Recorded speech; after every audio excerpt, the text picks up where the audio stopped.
Fun Friday, chika naman kapuso. At sa Lunes, syempre, inaabangan na ang My Beloved. Ako, pambato namin yan dito sa aming GMA Network. Oo, at sa primetime soap na ito, muling magkakasama sina Katrina Halili at Marian Rivera. Di ba no, nagkaroon ng issue nung panahon ng Marimar tungkol sa friendship ni Marian at ni Katrina. Kaya, kumusta na kaya ang iniintrigang friendship ni na Marian at Katrina? Panoorin natin ito.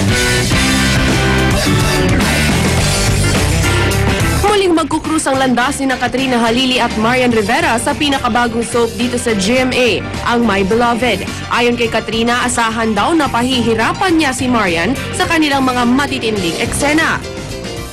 Ang role ko dito, ako dito si Emmy, tapos ako yung habol ng habol dito kay Benji. Ayan, magkakaroon ng love triangle. Magkakagusto si Benji sa kanya, kaya magiging bad. Pero on-screen lang daw ang awayan at tarayan ng dalawang aktres at hindi raw totoo na may namumuong tensyon sa pagitan nila habang nasa set. Kasi parang may nagpapaaway lang sa amin pero wala namang issue sa amin.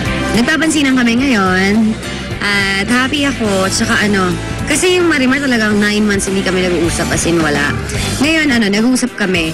Dagdag pa ni Katrina, wala daw halong kaplastikan ang magandang pakikitungo niya kay Marian ngayon at kung sakaling kakailanganin daw ni Marian ng tulong, willing daw si Katrina na damayan ang aktres.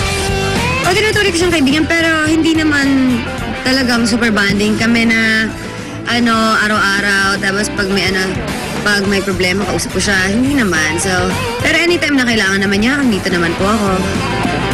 Kaya mga kapuso, abangan daw ang kakaibang Katrina sa My Beloved ngayong Lunes na.